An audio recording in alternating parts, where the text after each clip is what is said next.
আসসালামু আলাইকুম বন্ধুরা, সবাই কেমন আছেন? আশা করি সবাই ভালো আছেন। আপনাদের মাঝে আজকে একটা ভিডিও নিয়ে আসলাম। এটা হচ্ছে একটা তোশিবার একটা ইনভার্টার একটা ফ্রিজ। তো ফ্রিজটা ঠান্ডা হচ্ছিল না, তো ফ্রিজটা আমি চেক করে দেখলাম ফ্রিজটার ভিতরে গ্যাস নেই। তো দেখেন গ্যাসটা কিভাবে বের হয়ে গেছে আমি আপনাদেরকে দেখাইতেছি। এখন অলরেডি আমি কম্প্রেসরটা চালু করে রাখছি।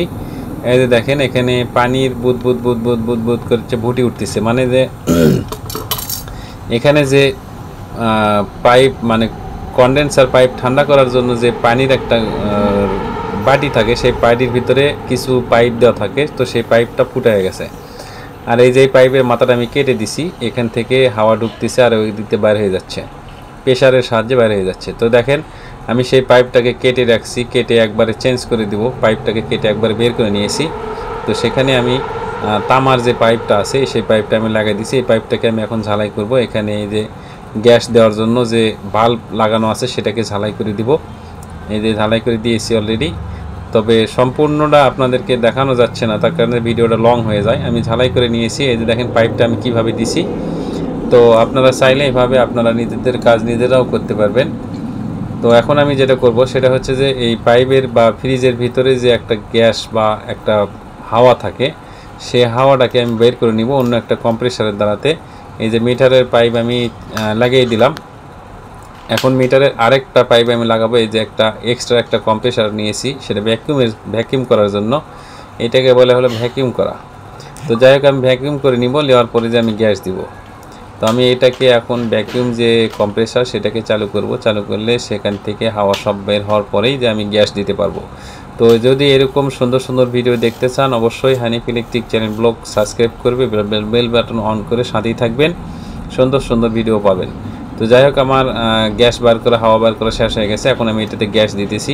যেহেতু এটা ফ্রিজ ইনভার্টার, এটা হলো গ্যাস R600 R600 এই গ্যাসের মানে ইয়েটা। তো যাই হোক এই গ্যাসটা অবশ্য বড় বোতল পাওয়া যায় না, আমি সেজন্য ছোট্ট বোতল কিনে আনছি। তো গ্যাস দিতেছি আস্তে আস্তে। এখন আমি এটাতে গ্যাস দিব, আবারও দেখব যে ঠান্ডা হয় কিনা, সেটাও আমি আপনাদেরকে দেখাবো। তো কেমন লাগলো ভিডিওটা অবশ্যই কমেন্টের মাধ্যমে জানিয়ে যাবেন।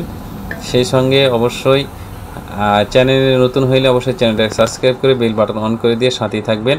তো এই যে দেখেন অনেকখানি মোটামুটি গ্যাস ঢুকছে। তো ফ্রিজ কিন্তু আমি অলরেডি চালু করে রাখছি। ফ্রিজ যখন গ্যাস দেওয়া হয় তখন কিন্তু ফ্রিজটাকে চালু করে রাখতে হয়। তো না, আগে একটু গ্যাস দিয়ে নিব, তারপরে চালু করে দিব। তো যাই হোক আমি ফ্রিজটাকে এখন চালু করে দিব। এই যে আমি প্লাগটা লাগিয়ে দিলাম, ফ্রিজটাকে চালু করলাম। যেহেতু ইনভার্টার ফ্রিজ, এটা অনেকটাই সুবিধা আছে, তার কারণে চালু করলেই যে ডাইরেক্ট চালু হয়ে যায় কম্প্রেসার তা হয় না। এটা ইনভার্টার ফ্রিজের মিটারের মানে বোর্ডের সাহায্যে কন্ট্রোল হয়। তো এখনও চালু হয় নাই। তো এবার চালু হয়েছে কম্প্রেসার। তো এখন এটাতে অল্প একটু গ্যাস দেওয়া আছে, দিয়ে আমি কম্প্রেসারটা চালু করে রাখছি, মানে ফ্রিজটা অলরেডি চালু করছি। এখন এই যে পাইপ কনডেন্সার যে পাইপ, প্রেশার যে পাইপ, সেই পাইপটা এই যে আস্তে আস্তে গরম হইতেছে। তো এইভাবে আপনারা চাইলে আপনারা নিজেরাও নিজেদের ফ্রিজ ঠিক করতে পারবেন। এবং আপনারা এইভাবে যারা কাজ করেন তারা অনেক সমস্যায় থাকেন অনেক সময়। তো ভিডিও দেখেও অনেক সমস্যা আপনারা সমাধান করে নিতে পারবেন। এখন আমি এটাতে যা করব, আস্তে আস্তে আস্তে আস্তে গ্যাস দিব। যেটুকু পরিমাণে লাগে ঠিক সেইটুকু পরিমাণে গ্যাস আমি আস্তে আস্তে দিব। এই যে দেখেন এটা কিন্তু ছোট্ট একটা টং, তার কারণ যে এই নতুন গ্যাস, এটা ইনভার্টার ফ্রিজের যে গ্যাসটা, এই গ্যাসটা কিন্তু বড় টংটা পাওয়া যায় না। যেটা আমরা বড় টং পুরাতন যে ফ্রিজের গ্যাসগুলো ব্যবহার করি, সেই বড় টং পাওয়া যায় না, এই ছোটো ট্যাঙ্ক কিনতে হয়েছে। তো এটার গ্যাস কিন্তু যাই হোক অত দূরে পোষায় না, তারপরেও কিনতে হয়েছে, কিচ্ছু করার নাই।